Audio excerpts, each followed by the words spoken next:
कहानी की शुरुआत होती है 1960 में, जहाँ पर हम एक म्यूजिशियन गोविंद को देखते हैं जो कि एक ट्रेन में आता है और ट्रेन के कमरे के अंदर उसकी मुलाकात रुखसार नाम की एक एक्ट्रेस से होती है।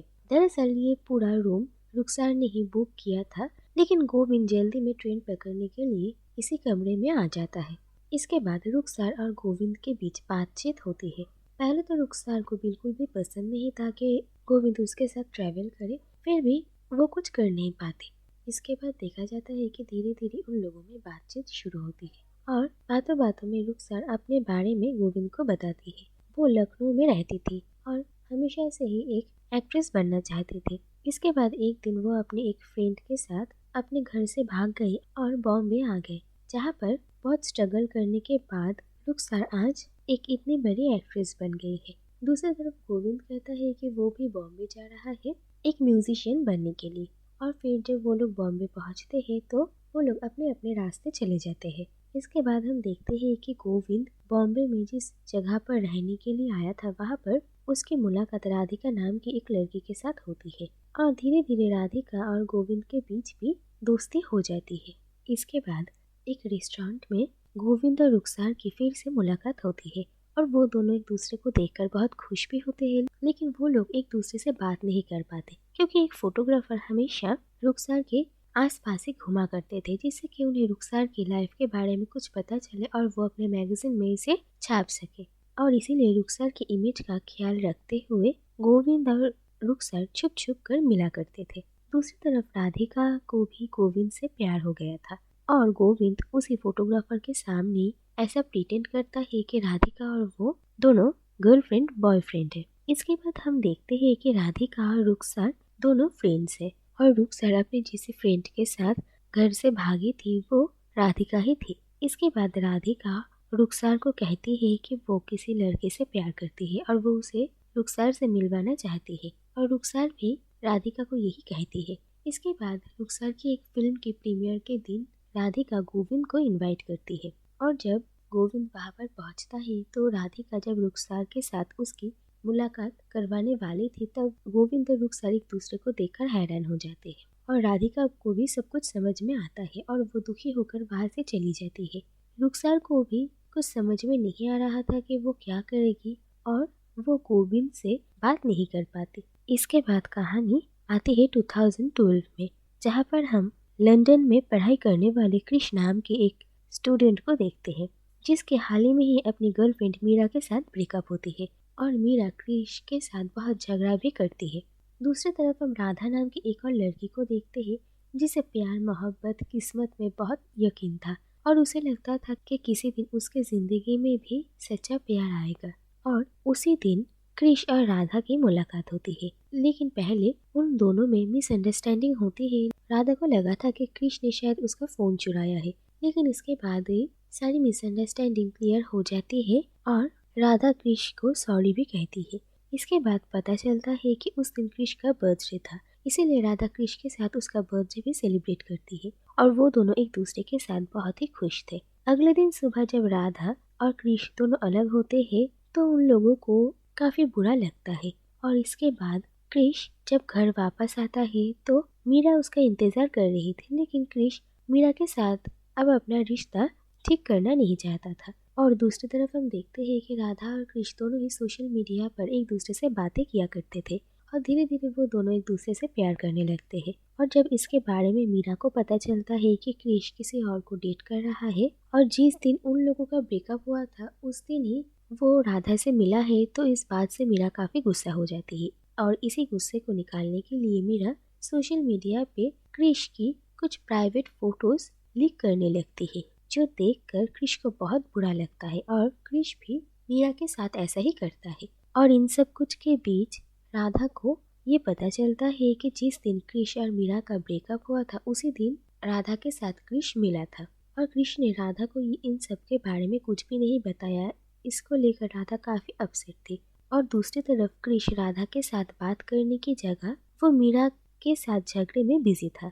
इस बात से राधा काफी गुस्सा हो जाती है और वो कृष को छोड़कर चली जाती है। इसके बाद कहानी 1910 में जाती है, जहाँ पर हम पंजाब के एक छोटे से गांव की कहानी देखते हैं। और वहाँ पर हम जावेद नाम के एक पंजाबी मुस्लिम लड़के को देखते हैं जो कि एक शायर था और उसकी अलग अलग वक्त पे अलग अलग गर्लफ्रेंड्स हुआ करती थी। एक दिन जावेद के साथ कुछ ब्रिटिश ऑफिसर्स की झगड़ा हो गया था और वो लोग उसे पकड़ना चाहते थे और जावेद भागते हुए आराधना नाम की एक लड़की के घर पहुंचता है और आराधना जावेद को छुपने में उसकी हेल्प करती है और आराधना को देखकर भी जावेद को उससे प्यार हो जाता है। लेकिन आराधना को पता चलता है कि जावेद गांव की लड़कियों के साथ फ्लर्ट करता है, इसीलिए आराधना उससे दूर रहने की कोशिश करती है। लेकिन जावेद आराधना को ये समझाता है कि वो उसे सच्चा प्यार करता है। दूसरी तरफ हम देखते हैं कि आराधना के पिता एक फ्रीडम फाइटर थे और एक दिन जावेद उनसे मिलने के लिए आता है और वो कहता है कि वो उनके साथ काम करना चाहता है। पहले तो वो उसे अपने साथ रखना नहीं चाहते थे, लेकिन जावेद के बहुत रिक्वेस्ट करने की वजह से वो अपने एक प्रोटेस्ट में उसे भी साथ लेकर चलते हैं। और इसके बाद देखा जाता है कि वहाँ पर ब्रिटिश पुलिस आ जाती है और उन सब पर हमला करने लगती है और ये सब कुछ देखकर जावेद एक जगह पर छुप जाता है। दूसरी तरफ आराधना के पिता को बुरी तरीके से मारा जाता है और आराधना देखती है कि जावेद एक जगह पर छुपा हुआ है। ये देखकर उसे बहुत बुरा लगता है और वो अपने पिता को लेकर घर आ जाती है। इसके बाद जावेद जब आराधना से मिलने के लिए जाता है तो उसे बहुत बुरा लगता है और वो जावेद से बात नहीं करती। इसके बाद जावेद आराधना को मनाने के लिए कुछ ब्रिटिश ऑफिसर्स के साथ झगड़ा करके गिरफ्तार हो जाता है और आराधना ये देखकर बहुत हैरान होती है। इसके बाद आराधना जेल में जावेद से मिलने के लिए भी जाती है और जावेद आराधना को ये समझाने की कोशिश करता है कि वो दोनों ही एक दूसरे के लिए ही बने हैं। लेकिन आराधना जावेद को कहती है कि उन लोगों की शादी कभी भी नहीं हो सकती और जावेद आराधना को उसका इंतजार करने के लिए कहता है। इसके बाद देखा जाता है कि 3 महीने बाद जावेद जेल से बाहर निकलता है और इसके बाद वो आराधना के घर जाता है। लेकिन आराधना के पिता जावेद से कहते हैं कि आराधना की शादी हो चुकी है, जो बात सुनकर जावेद को बहुत बुरा लगता है। इसके बाद मार्केट में जावेद आराधना को उसके पति के साथ देखता है और आराधना जब जावेद को देखती है तो वो भी काफ़ी इमोशनल हो जाती है और वो जावेद से बात करती है। वो जावेद को कहती है कि ये शादी सिर्फ उसने अपने पिता के कहने पर ही किया था क्योंकि वो मजबूर थी और जावेद आराधना से आखिरी बार मिलकर वहाँ से चला जाता है। इसके बाद देखा जाता है कि कुछ दिन बीत चुके थे और अब जावेद की भी शादी होने वाली थी और जावेद भी सिर्फ अपने फैमिली के लिए ही ये शादी कर रहा था। इसके बाद जावेद देखता है कि आराधना उससे मिलने के लिए आई थी और आराधना कहती है कि जावेद की शादी से पहले वो एक आखिरी बार उसे देखना चाहती थी। ये कहकर वो वहाँ से जाने लगती है और जावेद जब शादी के लिए बैठता है तो वो ये रियलाइज करता है कि आराधना सफ़ेद कपड़ों में थी, जिसका मतलब था कि आराधना के पति अब नहीं रहे।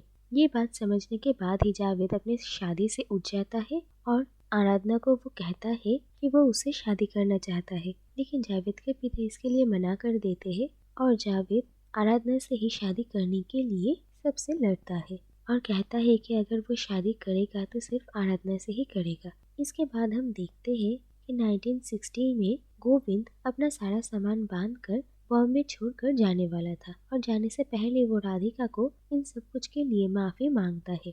और फिर वो जब ट्रेन में था उस वक्त देखा जाता है कि रुखसार उससे मिलने के लिए आती है और ये देखा जाता है कि रुखसार और गोविंद के बीच जो कुछ भी मिसअंडरस्टैंडिंग था वो सब कुछ क्लियर हो जाता है और वो दोनों एक हो जाते हैं। इसके बाद हम 2012 में देखते हैं कि कृष ये रियलाइज़ करता है कि वो राधा से सचमुच कितना प्यार करता है, इसीलिए वो यूनिवर्सिटी के एक फंक्शन के दौरान राधा और मीरा दोनों से ही बात करता है और वो मीरा को ये कहता है कि वो उससे प्यार नहीं करता और उन दोनों में कभी भी कोई रिश्ता नहीं हो सकता। तो दूसरी तरफ वो राधा को अपने प्यार का इजहार करता है और वो कहता है कि उन दोनों का प्यार सच्चा है और राधा भी मान जाती है। इसके बाद देखा जाता है कि कृष और राधा भी एक हो जाते हैं और आखिर में हम देखते हैं कि 1910 में जावेद और आराधना की शादी हो जाती है और वो दोनों एक दूसरे से कसम खाते हैं कि सिर्फ इस जिंदगी में नहीं बल्कि आने वाले हर जिंदगी में ही वो दोनों ही एक दूसरे के साथ होंगे और उनकी प्रेम कहानी पूरी होगी। और इसी के साथ ही ये कहानी यहीं पर ही खत्म हो जाती है।